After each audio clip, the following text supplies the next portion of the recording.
ସନ୍ଧ୍ୟା 6ଟା ହେବ। ଡିଟେକ୍ଟିଭ୍ ଶ୍ରୀରାମ ଆଉ ମୁଁ ଆମେ ଦୁହେଁ ଚୌକି ଉପରେ ବସିଥାଉ। ଏହି ସମୟରେ ଦେଖିଲୁ ଜଣେ କିଏ ଆମ ଘର ଆଗରେ ଆସି ପହଞ୍ଚିଲେ।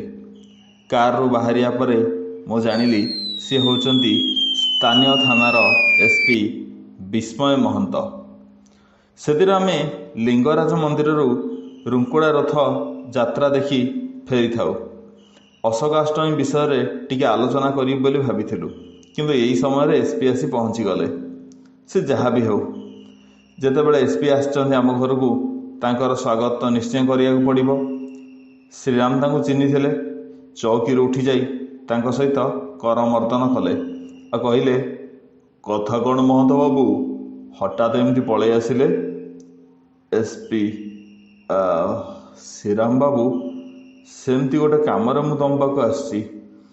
ଏମିତି ଗୋଟେ ଘଟଣା ଘଟିଛି ଯେଉଁ ଘଟଣା ଶୁଣିଲେ ତମ ପାତଳୁ ବି ମାଟି ଖସିଯିବ। ଆମେ ପୋଲିସ ମାନେ କ'ଣ କରିବୁ, ଆମ ନିଦ ହଜିଗଲାଣି। ତମେ ଯଦି ଟିକେ ସାହାଯ୍ୟ କରନ୍ତ ତାହେଲେ ନିଶ୍ଚୟ ସେ କେସ୍ର ସମାଧାନ ହେଇଯାଇପାରନ୍ତା।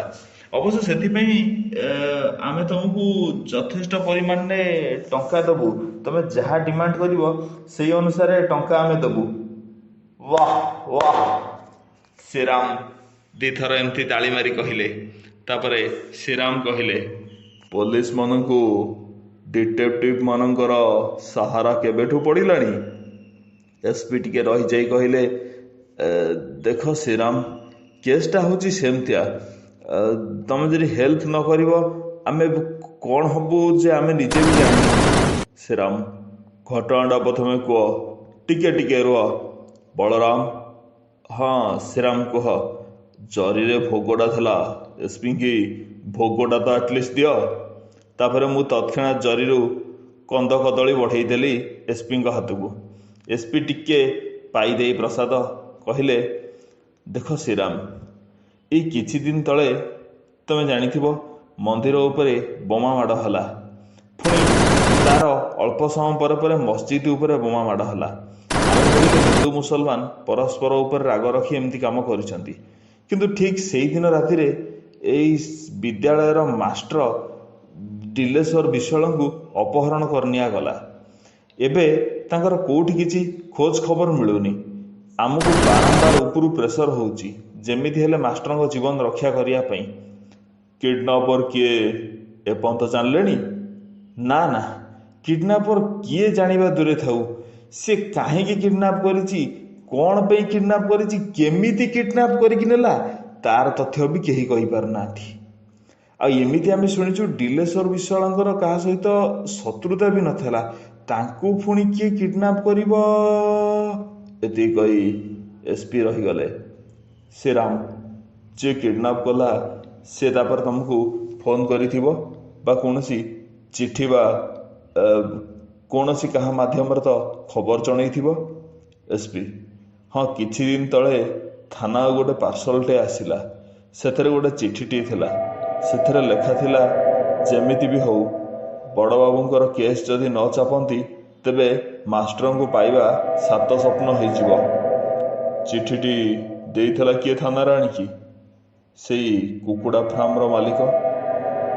କାହିଁ ସେ ନିଜେ ଆସିଦେଲାନି? ତା ହାତରେ ପଠାଇବାର କାରଣ କ'ଣ? ଶ୍ରୀରାମ ଟିକେ ଆଶ୍ଚର୍ଯ୍ୟ ହେଇଯାଉଥିଲେ। ତେଣୁକରି କହିଲା ବେଳକୁ ତାଙ୍କ ପାଟି ଥଙ୍ଗେଇ ଯାଉଥିଲା। ଏସ୍ପି, ହଁ ସେ କଥା, ସେ କୁକୁଡ଼ା ଫାର୍ମର ମାଲିକକୁ ଆମେ ବି ପଚାରିଥିଲୁ, କିନ୍ତୁ ସେ କହିଲା ସେ ଲୋକଟି ତରତର ଥିଲା। ତେଣୁକରି କହିଲା ଦୟା ବହି ଥାନାରେ ପାର୍ସଲଟା ଦେଇଦେବା ପାଇଁ, ଏଥିରେ କିଛି ଜରୁରୀ କଥା ଲେଖା ଅଛି ବୋଲି। ସିଏ କହିଦେଲା ଆଉ ଇଏ ଏମିତି ନେଇ ଆସିଲା। ସେଥିପାଇଁ ସେ ଲୋକ ତାକୁ ଟଙ୍କା 500 ଦେଇଥିଲା ବୋଲି ସେ କହୁଛି। ସେ ଲୋକ ଦେଖିବାକୁ କେମିତି? ସେ କୁକୁଡ଼ା ଫାର୍ମର ମାଲିକ ତା ଫାର୍ମ ହାଉସ୍କୁ ସେଦିନ ଯାଉଥିଲା। ସକାଳ ପ୍ରାୟ 6ଟା ହେବ, ଯାହା ସେ ଆମ ଆଗରେ କହିଛି। ଆମେ ସେଇ କଥା ତ ମୁଁ କହୁଛୁ। ସେ ଯାଉଥିଲା ବାଟରେ ଦେଖିଲା ଗୋଟେ ଧଳା ଗାଡ଼ିଟେ ଆସି ତା ପାଖରେ ରହିଲା, କାରଟିଏ। ତା ଭିତରୁ ବାହାରିଲା ଜଣେ 6.5 ଫୁଟ ଉଚ୍ଚତାର ଜଣେ ଲୋକ, ଗୌରବର୍ଣ୍ଣ ଶରୀର, ଚୁଟି ନିଶ ଦାଢ଼ି ସବୁ କାଟି ପୁରା ଚଇନ ଚିକଣ, ଗେରୁଆ ବସ୍ତ୍ରଟିଏ ପିନ୍ଧିଥିଲା, ବେକରେ ତୁଳସୀ ମାଳି, ଦେହରେ ହନୁମାନ ସିନ୍ଦୁର ଓ ମୁଣ୍ଡରେ टिपि टिपि କରି ଚନ୍ଦନ ଚିତା କାଟିଥିଲା। ଆଉ ସେଇ ତା ହାତକୁ ଏ ପାର୍ସଲଟି ବଢ଼େଇ ଦେଇ ଥାନାରେ ଦେଇଦେବା ପାଇଁ କହିଲା। ଏମିତି ତ ଏ ସହରରେ ଅନେକ ବାବା ଅଛନ୍ତି। ଆଜିକାଲି ବାବାମାନେ ବି କ୍ରାଇମରେ ବି ଲିପ୍ତ ରହୁଛନ୍ତି। ଆମେ କାହାକୁ ଖୋଜିବା? କେଉଁ ବାବା ଏମିତି ପୁଣି ଯିଏକି ଏଇଥିରେ ଇନଭଲ୍ଭ ଥିବେ? ଆଚ୍ଛା, ଚିଠିରେ କିଛି ନାଁ ଲେଖା ହେଇଛି ତାର? ନା ନା, ଚିଠିଟା ଆଣିଛି। ଯଦି ଆପଣ କହିବେ ତାହେଲେ ଆପଣଙ୍କୁ ବଢ଼େଇଦେବି। ଶ୍ରୀରାମ କହିଲେ, ଚିଠିଟା ମୋତେ ଦିଅ। ତାପରେ ଶ୍ରୀରାମ ଚିଠି ପଢ଼ିବାକୁ ଲାଗିଲେ। ଯଦି ଆମ କହିବା ଅନୁସାରେ ବଡ଼ ବାବୁଙ୍କର କେସ୍କୁ ଚାପିଦେବ, ତେବେ ନିଶ୍ଚିନ୍ତ ତମେ ତମ ମାଷ୍ଟରକୁ ପାଇଯାଇପାରିବ। ନଚେତ୍ ମାଷ୍ଟରକୁ ପାଇବା ସାତ ସ୍ୱପ୍ନ ବୋଲି ଭାବିନିଅ। ଶ୍ରୀରାମ, ଆପଣଙ୍କ ଥାନାରେ କେଉଁ କେଉଁ VIP ମାନଙ୍କର କେସ୍ ଅଛି ମୁଁ ତା ଜାଣିବାକୁ ଚାହେଁ। VIP କହିଲେ ଏଜୁକେସନ୍ ମିନିଷ୍ଟର ଅରୂପାନନ୍ଦ ଦାସ ଆଉ ଡକ୍ଟର ପ୍ରେମାନନ୍ଦ ଖୁଣ୍ଟିଆ ଓ ସ୍ୱାସ୍ଥ୍ୟ ବିଭାଗର ସଚିବ ଅମ୍ବିକା ପଣ୍ଡା। କେସ୍ଟା କ'ଣ? ଘଟଣା ହେଉଛି କ'ଣ କି ଶ୍ରୀରାମ, ଏ କିଛି ଦିନ ତଳେ ଗୋଟେ ମୁସଲମାନ ଝିଅ, ତା ନାଁ କ'ଣ ତ ହଁ ହଁ ହଁ ହଁ ତା ନାଁ ସାଇଦା। ସିଏ ରାତି 9:30 ହେବ ତା ହଷ୍ଟେଲକୁ ଫେରୁଥିଲା ଟ୍ୟୁସନରୁ। ଏଇ ସମୟରେ କିଛି ମୁଖା ପିନ୍ଧା ଗୁଣ୍ଡା ଆସି ତାକୁ ଉଠେଇ ନେଇଗଲେ। ତା ପରଦିନ ସକାଳୁ ଗୋଟେ ମନ୍ଦିର ପାଖରୁ ତାର ଉଲଗ୍ନ ଶବ ମିଳିଲା। ପୋଷ୍ଟମର୍ଟମ ରିପୋର୍ଟରୁ କ'ଣ ବାହାରିଲା? ପୋଷ୍ଟମର୍ଟମ ରିପୋର୍ଟରୁ ବାହାରିଲା ଝିଅଟିକୁ ବଳାତ୍କାର କରାଯାଇଅଛି ଆଉ ତା ଗଳା କାଟି ତାକୁ ହତ୍ୟା କରାଯାଇଛି। ଏ ଘଟଣା ସହିତ ଏମାନଙ୍କର କ'ଣ ଇନଭଲ୍ଭ? ଯେଉଁମାନଙ୍କର ନାଁ ତୁମେ କହିଲ ବା ଯେଉଁମାନଙ୍କର କେସ୍ ତମ ଥାନାରେ ଅଛି ବୋଲି କହିଲ। ଆଉ ଘଟଣା ହେଉଛି ସେ ଝିଅଟି ହିଁ ସେଇମାନଙ୍କ ନାଁରେ ଏତଲା ଦେଇଥିଲା। କିଏ ଏତଲା ଦେଇଥିଲା? ଏତଲାଟା ହେଉଛି ଯେ ସେ ଝିଅଟି ଯେଉଁ ଅନୁଷ୍ଠାନ ସହିତ ଜଡ଼ିତ ଅଛି, ସେଇ ଅନୁଷ୍ଠାନକୁ ପ୍ରତିଦିନ ରାତିରେ ଏଇ 3 ଜଣ ଯାକ ଆସନ୍ତି। ଯେଉଁ 3 ଜଣଙ୍କ ନାଁ ମୁଁ ତୁମକୁ କହିଲି, ସେମାନେ କିଛି ଝିଅମାନଙ୍କୁ ଯୌନ ନିର୍ଯାତନା ଦିଅନ୍ତି, ଯାହାର ସାକ୍ଷୀ ଥିଲା ଇଏ। ତେଣୁକରି ଇଏ ସେଇ ରାଗ ରଖି ସେମାନଙ୍କ ନାଁରେ ଏତଲା ଦେଇଥିଲା ଆମକୁ। ଆଉ ଆମେ ଖୋଳତାଡ଼ କରିବୁ ବୋଲି କହିଥିଲୁ। ଆଉ ଯାହା ପରଦିନ ସେ ଆସି କୋର୍ଟରେ ଉପସ୍ଥିତ ହୋଇ ସାକ୍ଷୀ ଦେଇଥାନ୍ତା, ଠିକ୍ ତାରି ପୂର୍ବଦିନ ରାତିରେ ଏପରି ଗୋଟେ ଘଟଣା ଘଟିଗଲା। ଶ୍ରୀରାମ, କାଉ ରଡ଼ିବାକୁ ତାଳ ପଡ଼ିବା। ଠିକ୍ ସେମାନଙ୍କ ନାଁରେ ସେ FIR ଦେବାକୁ ଗୋଟେ ଏପରି ଘଟଣା ଘଟିବା। ଆଚ୍ଛା ହଉ, ଶୁଣ, ରାତି 11ଟା ହେଲାଣି। ତମେ ଏବେ ଯାଅ। କାଲି ଠିକ୍ ଦିନବେଳା ମୋ ପାଖକୁ ସବୁତିକ ଫାଇଲ୍ ପଠାଇଦେବ। ମୁଁ ସେ ଫାଇଲ୍ ଗୁଡ଼ିକୁ ସବୁ ଟିକେ ତନ୍ନ ତନ୍ନ କରି ଦେଖିବି। ଠିକ୍ ଅଛି। ତାପରେ SP ସେଠାରୁ ଚାଲି ଯାଇଥିଲେ। ଅନେକ ଦ୍ୱନ୍ଦ୍ୱ ଭିତରେ ଶ୍ରୀରାମକୁ ଛାଡ଼ି ଦେଇ। ଶ୍ରୀରାମକୁ ସେଦିନ ରାତି ସାରା ନିଦ ନାହିଁ। ଖାଲି ଏଣେ ତେଣେ ଚାଲୁଥାନ୍ତି। ମନେ ମନେ କେତେ କଥା ଭାବୁଥାନ୍ତି। କିଏ ମାରିଲା? କାହିଁକି ମାରିଲା? ଏ 3 ଜଣଙ୍କର ଆଉ କିଏ ଶତ୍ରୁ ଅଛି କି, ଯିଏକି ତାର ବ୍ୟକ୍ତିଗତ ରାଗ ରଖି ସେ ଝିଅକୁ ହତ୍ୟା କରିଛି ଆଉ ଏମାନଙ୍କ ମୁଣ୍ଡରେ ଅଠା ବୋଳୁଛି? କେତେ ପ୍ରଶ୍ନ ଆସୁଥିଲା ଶ୍ରୀରାମଙ୍କର ମନରେ। ତା ପରଦିନ କାଉ ବୋବେଇବାର ସକାଳ ହେଲା। ଦିନ 11ଟା ହେବାରୁ ଫାଇଲ୍ ଆସି ପହଞ୍ଚି ଯାଇଥିଲା ଶ୍ରୀରାମଙ୍କ ପାଖରେ।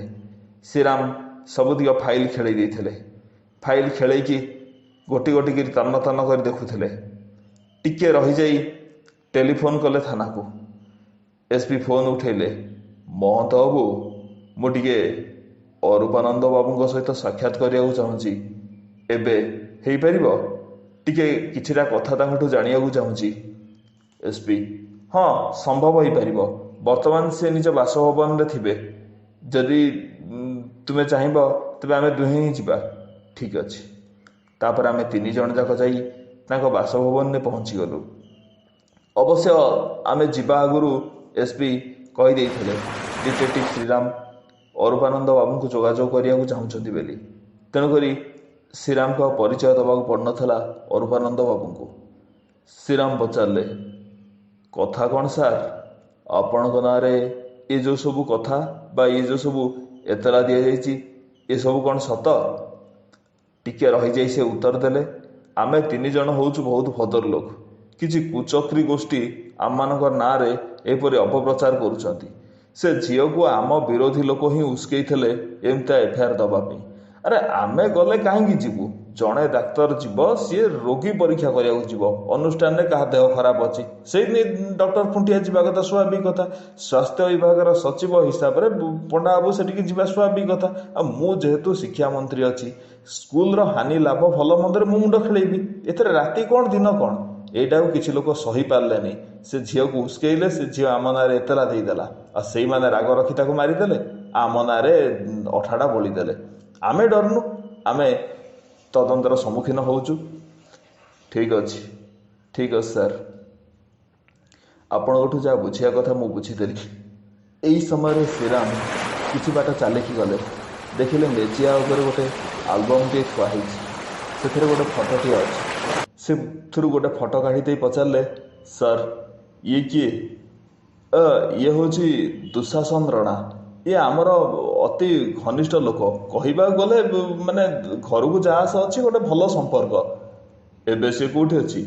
ସିଏ ଦୀର୍ଘ 2 ବର୍ଷ ହେବ ରାଉରକେଲା ପଳେଇଛି। ସିଏ ଆଉ ଏଠିକି ଆସିନି କି ତା ସହିତ ଆମର କିଛି ଯୋଗାଯୋଗ ନାହିଁ। ଠିକ୍ ଅଛି ସାର୍, ପରବର୍ତ୍ତୀ ମୁହୂର୍ତ୍ତରେ ଆମେ ଆଉ ଥରେ ଆସିବୁ ଆପଣଙ୍କଠୁ କିଛି ବୁଝିବା ପାଇଁ। ତାପରେ ଆମେ 3 ଜଣ ଯାକ ଗାଡ଼ିରେ ପଳେଇ ଆସିଥିଲୁ। ଆସିଲା ବେଳେ ପଚାରିଥିଲେ ଏସ୍ପି କି ଡିଟେକ୍ଟିଭ ଶ୍ରୀରାମ, ମୁଁ ଗୋଟେ କଥା ଜାଣିବାକୁ ଚାହେଁ, ଦୁଃଶାସନ ରଣା କିଏ? ଦୁଃଶାସନ ରଣା ନାଁରେ କିଛି ଏତଲା ଆମ ଥାନାରେ ନାହିଁ। ହଁ, ଶୁଣିବାକୁ ମିଳେ ଏଇ ଯେଉଁ 3 ଜଣଙ୍କ ସହିତ ତାର ସମ୍ପର୍କ ଭଲ, କିନ୍ତୁ ତା ଅର୍ଥ ନୁହେଁ ଯେ ସିଏ ଦୋଷୀ। କାହିଁ ତା ନାଁରେ ତ ଏତଲା କିଛି ବି ଲେଖାଯାଇନି। ସେ ଦୀର୍ଘ 2 ବର୍ଷ ହେବ ଏ ଏରିଆରେ ହିଁ ନାହିଁ। ଆଉ ଦୁଃଶାସନ ରଣା ହଁ ମଦ୍ୟପାନ କରେ ବୋଲି ଆମେ ଜାଣିଛୁ, କିନ୍ତୁ ତା ନାଁରେ ସେମିତି କିଛି ମାନେ କେହି ଏଫଆଇଆର ଦେଇନାହାନ୍ତି। ଠିକ୍ ଅଛି, ଗୋଟେ କାମ କର, ଏଇ 6-7 ମାସ ଭିତରେ ଅରୂପାନନ୍ଦ ବାବୁ କାହା ସହିତ ଯୋଗାଯୋଗରେ ଅଛନ୍ତି ଟେଲିଫୋନ୍ ଯୋଗେ, ତାର ସବୁ ଫୋନ୍ ରେକର୍ଡ଼ ବାହାର କର। ତାପରେ ମୁଁ କହିବି ଏ ତଦନ୍ତ ଆମେ କିପରି କରିବା। ତେବେ ଆଗକୁ ଆମେ ଜାଣିବା ପରବର୍ତ୍ତୀ ଅଧ୍ୟାୟରେ କ'ଣ ହେଲା ଆଗକୁ, ଡିଟେକ୍ଟିଭ ଶ୍ରୀରାମ କିପରି ଏ କେସ୍ର ସମାଧାନ କରିପାରିଲେ। ସେତେ ପର୍ଯ୍ୟନ୍ତ ଆପଣମାନେ ଦେଖିବେ କାହ୍ନା ପ୍ରଡକ୍ସନ୍ ୟୁଟ୍ୟୁବ୍ ଚ୍ୟାନେଲ୍। ଆଉ ଗୋଟେ କଥା, ଏହା ସମ୍ପୂର୍ଣ୍ଣ ଏକ କାଳ୍ପନିକ କାହାଣୀ। ଏଠାରେ କୌଣସି ବ୍ୟକ୍ତିବିଶେଷଙ୍କର ମାନହାନି କରିବା ୟୁଟ୍ୟୁବ୍ ଚ୍ୟାନେଲର ଉଦ୍ଦେଶ୍ୟ ନୁହଁ। କେବଳ ଗୋଟେ ମନୋରଞ୍ଜନ ପାଇଁ ଏକ ମନବଡ଼ା କାହାଣୀଟିଏ ନିର୍ମାଣ କରାଯାଇଅଛି। ଉପସ୍ଥାପକରେ ମୁଁ ଥିଲି ମୃତ୍ୟୁଞ୍ଜୟ ଶତପଥୀ। ବିଦାୟ ନେଉଛି, ବନ୍ଦେ ଉତ୍କଳ ଜନନୀ।